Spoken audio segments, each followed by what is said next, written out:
मनुष्यों के लिए जीवन में अन्न का एक प्रमुख स्थान है। अगर अनाज न हो तो हम जीवन की कल्पना नहीं कर सकते हैं। लेकिन आए दिन जिस तरह से जलवायु परिवर्तन हुए हैं, ये एक चिंता का विषय है। लेकिन बिहार के वैज्ञानिकों सहित कृषि विभाग ने इस बात को बड़ी गंभीरता से लिया और इस चिंता पर बड़े लंबे तरीके से चर्चा करने के बाद कई रिसर्च किए और जलवायु के अनुकूल खेती कैसे हो, जलवायु के विपरीत खेती कैसे हो, इन तमाम चीज़ों को लेकर के कृषि विज्ञान केंद्र आज गोराडीह प्रखंड के तरछा दामूचक और कासिमपुर पंचायत के अलग अलग हिस्सों में 5 गांव का भ्रमण किए, जहां पर कि धान की सीधी बुआई तकनीक को लेकर के परिलक्षित कैसे किया जाए, उन तमाम चीज़ों का आज भौतिक सत्यापन को लेकर के कार्यक्रम रखा गया था, जिसमें कृषि विज्ञान केंद्र और बिहार एग्रीकल्चर यूनिवर्सिटी की तरफ से तमाम वरीय वैज्ञानिक और अधिकारी मौजूद हुए और हालचाल देखी कि कैसे यहाँ पर धान की खेती और उसके बाद फिर जो रबी की फसल यहाँ पर लगाई जाए उसको किस तरह से लगाया जाए। इन तमाम चीज़ों को लेकर के आज पूरी टीम यहाँ पर पहुँची है। तरछा दामूचक के पंचायत तरछा में हम जुड़ेंगे और जानेंगे कि वैज्ञानिकों से कि आखिर ये जो तकनीक स्थापित किया जा रहा है इसका फ़ायदा भविष्य में क्या होगा। सर, बड़ा अच्छा लगा कि आप लोग गांव आए और 5 गांव का भ्रमण लगातार कर रहे हैं। ये जो कार्यक्रम चल रहा है कृषि अनुकूल खेती कैसे हो, इस पर थोड़ा सा प्रकाश डालिए। देखिए, हमारा जो माननीय मुख्यमंत्री का जल जीवन हरियाली एक मिशन चल रहा है, उसी के अंतर्गत जलवायु अनुकूल कृषि कार्यक्रम हर ज़िले में चल रहा है और ये भागलपुर ज़िले के 5 गांव, जिसमें आज हम लोग तरछा गांव में आए हुए हैं।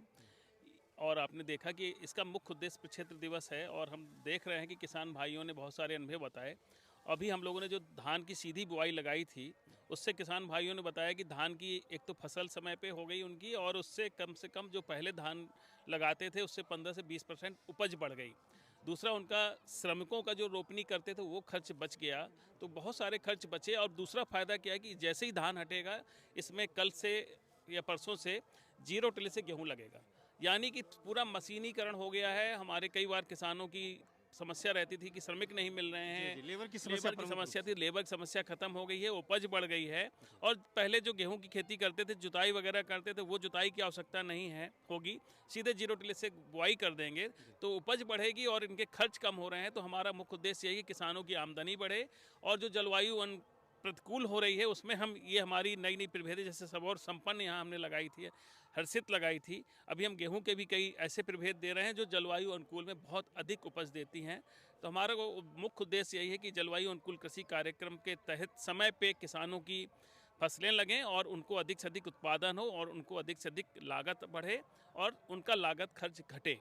जैसा अक्सर सर ग्रामीण इलाकों में जब भ्रमण करते हैं तो ग्रामीणों से जब मिलते हैं, किसानों से मिलते हैं, तो उनके अंदर में निराशा और हताशा बहुत रहती है। कहते हैं खेती में फ़ायदा नहीं है।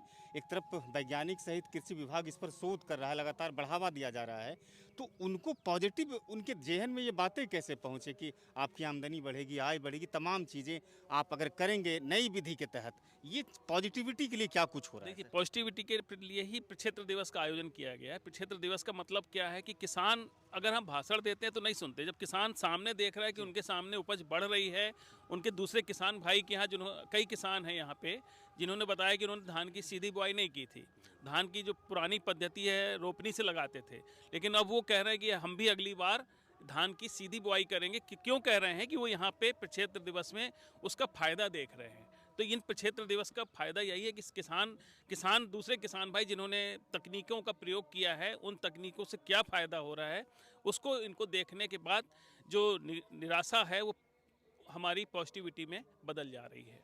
इस समय सर बिहार कृषि विश्वविद्यालय जो सबौर है वो एक पखवाड़ा चला रहा है कि हमारे स्टाफ, हमारे वैज्ञानिक किसी भी तरह का कोई भी जो ध्वनि छोड़ता हो, प्रदूषण फैलाता हो, वो उपकरण इस्तेमाल नहीं करेंगे। और यही वजह है कि शिक्षक से लेकर के शिक्षेतर कर्मी तक विश्वविद्यालय और कॉलेज है वो पैदल पहुँच रहे हैं, एक बड़ा मैसेज दे रहे हैं सर। लेकिन ग्लोबल वार्मिंग के लिए लगातार जो मेहनत होनी चाहिए वो शायद हमको लगता है काफ़ी नहीं है। देखिए, किसी भी तरह के कार्यक्रम को सफल बनाना है, जब तक हम कम्युनिटी, राज्य या देश या समाज या गांव का एक एक आदमी उस कार्यक्रम से नहीं जुड़ेगा, तब तक उसका वो सफलता नहीं आएगा जो हम चाहते हैं। और शायद इसी परिप्रेक्ष्य में आपका ये सवाल है।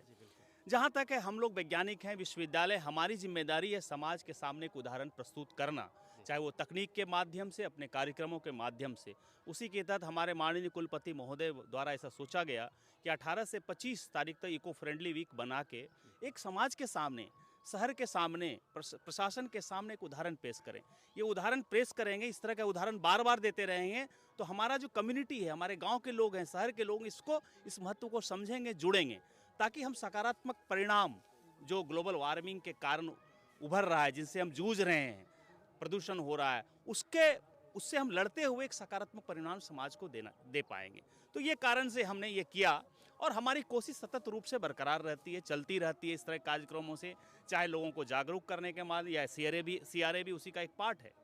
आपने बताया कि जलवायु अनुकूल कृषि में क्या क्या फ़ायदे हुए। एक और फ़ायदा जो है बहुत महत्वपूर्ण है, जो आपको मैं बताना चाहूँगा, 30 से 40% तक पानी जल की बचत होती है। ये सबसे ये DSR और जीरो टिलेज से, क्योंकि ये प्राकृतिक संसाधन को जब आप संरक्षित नहीं करोगे, कंजर्व नहीं करोगे, तो आपका सारा उद्देश्य पूरा नहीं होगा। अब वह 30 से 40% जल बचाने का मतलब ये है कि जो हमारा जो मानसून में वर्षा का कमी हो रहा है, उससे भी हम निपट पाएंगे, साथ साथ जो हमारा सीमित उपलब्धता है उससे हम ज़्यादा फसल ले पाएंगे। और एक कहावत है ना कि पर ड्रॉप मोर क्रॉप, उसके भी परिणाम को हम प्राप्त कर पाएंगे। तो इसके बहुत सारे फायदे हैं और बहुत सारे इसके फायदे, लेकिन आज हमारी आवश्यकता है इस तकनीक में जो फायदे निहित हैं वह गांव के प्रत्येक किसानों तक पहुंचाना है। और इसके लिए हम सब लोगों को दिन रात बहुत मेहनत करके, प्रयास करके इस तरह के कार्यक्रम को चलाते रहना पड़ेगा। यही मेरा संदेश है। शुक्रिया, बहुत बहुत शुक्रिया सर। तो ये वैज्ञानिक साहब थे जो कह रहे थे बड़ी अच्छी बातें। और भारत चूंकि ट्रेडिशनल कृषि को लिए माना जाता है, लेकिन हाल के दिनों में कई तरह की क्रांतियां आई है जो कि नई तकनीक के साथ अब कृषि होती है। अब जो सीधी बुआई है उसका एक निशान हम दिखाते हैं आपको। आपकी लाइन देखेंगे पूरा, तो ये पूरा लाइन आपको सीधा लाइन दिखाई देगा। वही सीधी बुआई है धान की, जिसमें कि 40% तक सिंचाई की बचत होती है। अगर आप इस विधि को अपनाएंगे तो जाहिर सी बात है कि आपको लेबर में भी दिक्कत ना होगी और सिंचाई में भी दिक्कत नहीं होगी, क्योंकि आमतौर पर भागलपुर और बांका में सिंचाई एक प्रमुख समस्या रहती है धान की फसलों के लिए। अगर आप इस विधि को अपनाते हैं तो अच्छी आमदनी होगी, अच्छी आय होगी और आपका उन्नत कृषि बहुत आगे बढ़ेगा।